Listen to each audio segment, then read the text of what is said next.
Mon Seigneur et mon Dieu, je crois de tout mon cœur que tu es ici, que tu me vois, que tu m'entends. Je t'adore avec profonde révérence. Je te demande le pardon de mes péchés et la grâce de faire avec profit ce moment de prière. Ma Mère Immaculée, Saint Joseph, mon Père et Seigneur, mon ange gardien, intercédez pour moi. On m'a envoyé ce témoignage très beau d'un homme déjà mûr qui raconte son enfance, son adolescence. Et il dit que quand il avait 15 ans, il voulait absolument se marier. Et il était allé voir son père en lui disant « Papa, je veux me marier ». Son père ne l'a pas pris trop au sérieux en lui disant « Écoute, c'est très bien, mais attends, t'es 18 ans, on en reparle ». Le pauvre jeune adolescent dit « J'étais dépité car je voulais vraiment me marier et avoir une famille ». Et alors quelqu'un est venu me voir et il m'a dit ce que je devais faire. Il m'a dit « Tu dois vraiment décider qui tu veux épouser ». Et cette personne m'a dit de prendre une feuille de papier et d'écrire les qualités que tu attends de ta femme. Et c'est ce que j'ai fait, dit-il. J'ai pris une feuille de papier, je me souviens, il y avait 33 lignes, et j'ai listé toutes les qualités que je voulais pour ma future femme, dit ce témoignage. Alors j'ai dit, je veux qu'elle soit digne de confiance, je veux pouvoir lui faire confiance, je veux qu'elle soit pieuse, qu'elle prie, pas seulement quand je suis là, je veux qu'elle ait une relation avec Dieu. Je suis le numéro 2, pas le numéro 1. Le numéro 1, c'est Dieu. Ouais, c'était une personne très croyante. Je veux qu'elle soit belle, qu'elle prenne soin d'elle, je veux qu'elle lise les Écritures, etc., etc. J'ai donc écrit tout ce que je voulais. Et puis la personne m'a dit, une fois que c'était fait, eh bien, prends ton papier et efface le titre en haut de cette feuille où est écrit « Ma future femme ». Efface cela et mets-y ton propre nom maintenant. Applique-toi désormais toutes ces choses et aie confiance, tu vas trouver ta femme quand tu seras prêt, Dieu va te trouver ta moitié. Ce conseil m'a littéralement époustouflé, dit ce témoignage. J'ai donc arrêté de chercher une femme tant que j'étais mal préparé. Et j'ai décidé que je ferais mieux de travailler à acquérir toutes ces qualités. Je dois être quelqu'un qu'une femme considère comme une prise, pas seulement moi qui cherche à pêcher la bonne femme. Et cela a changé toute ma mentalité. Un témoignage très sympathique qui a fait le tour des réseaux sociaux. Et je me disais que dans la vie de famille, on pourrait avoir le même réflexe. Essayer d'acquérir, de renforcer les qualités que nous voulons que les autres aient envers nous, ou aient tout court. Que ton épouse, ton époux, tes enfants, tes frères et sœurs, ce que tu attends d'eux, ce que tu veux qu'ils soient avec toi, eh bien, essaye d'abord de l'être avec eux.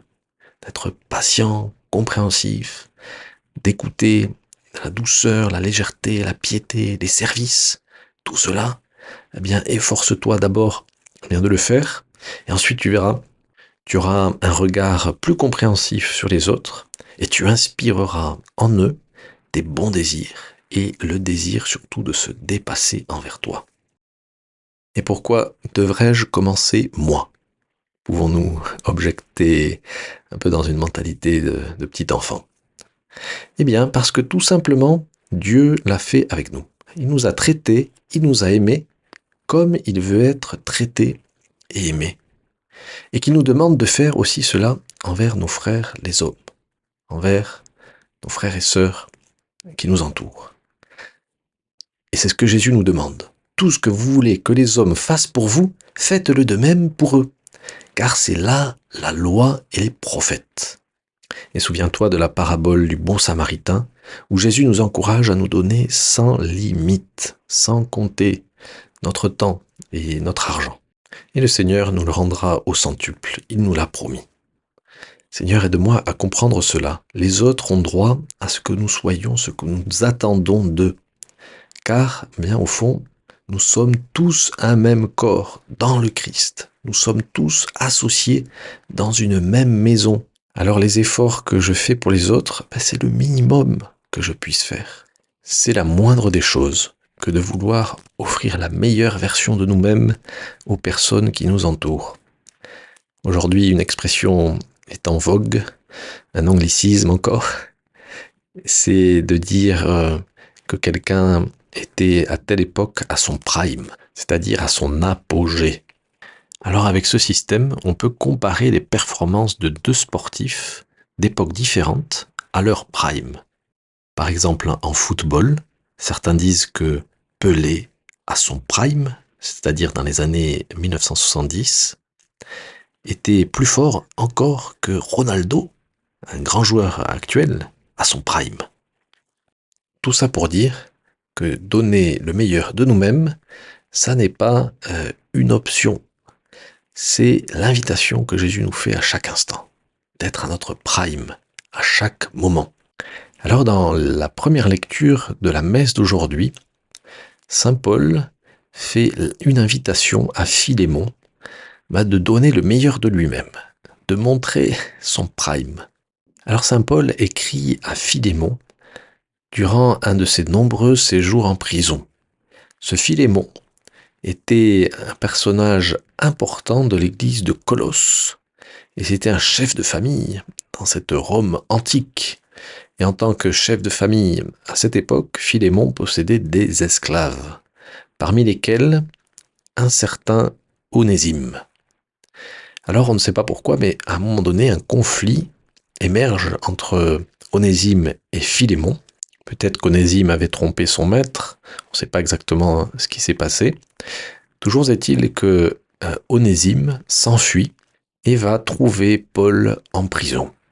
Au contact de Saint Paul, Onésime devient chrétien. Et non seulement il devient chrétien, mais un des collaborateurs les plus appréciés de Saint Paul. Alors, Saint Paul écrit cette lettre à son ancien maître, Philémon, en lui demandant des choses absolument inouïes pour l'époque.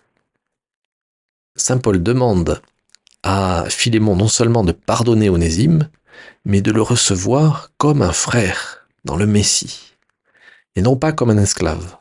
Et comment Saint Paul argumente-t-il bien cette demande osée qu'il fait à Philémon? Bien en lui disant que quand on devient des baptisés, et Philémon est baptisé et Onésime est baptisé, on entre dans une communion, c'est-à-dire dans une maison commune, et on a une condition égale, parce que nous faisons partie d'un même corps. Donc, dans cette logique, il est normal que Philémon pardonne Onésime. Il est normal que Philémon considère Onésime comme son frère et non plus comme un esclave. Le mot clé de l'argumentation de Saint Paul, c'est cette communion. La koinonia en grec, c'est-à-dire ce partage, cette participation mutuelle, cette entrée dans une maison commune entre plusieurs personnes. Et cette communion nous rend partenaires, associés.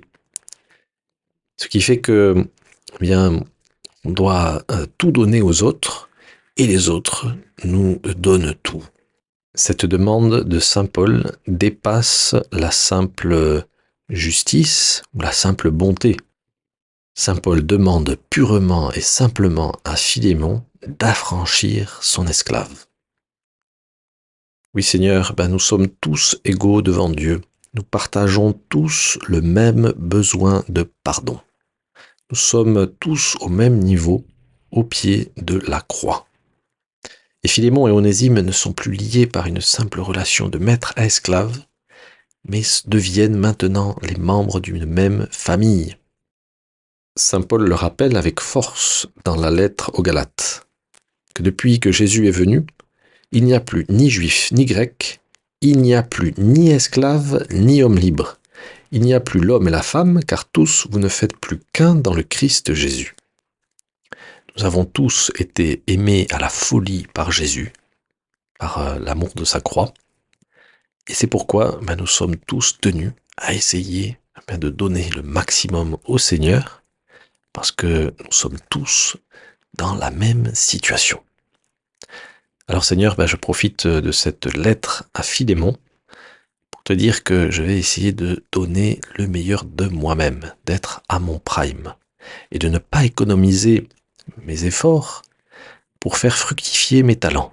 Alors toujours bien entendu en comptant sur ta grâce, mais pas avec un esprit calculateur, en me disant ben, je vais être gentil avec un tel, et euh, réserver mes efforts envers un autre, parce qu'il m'a fait ci ou m'a fait ça. Non, donnons-nous à fond pour les autres, sans peur eh bien, de tout donner. Et c'est alors que ben, nous verrons que les autres nous le rendront bien, et nous verrons les autres avec un nouveau regard.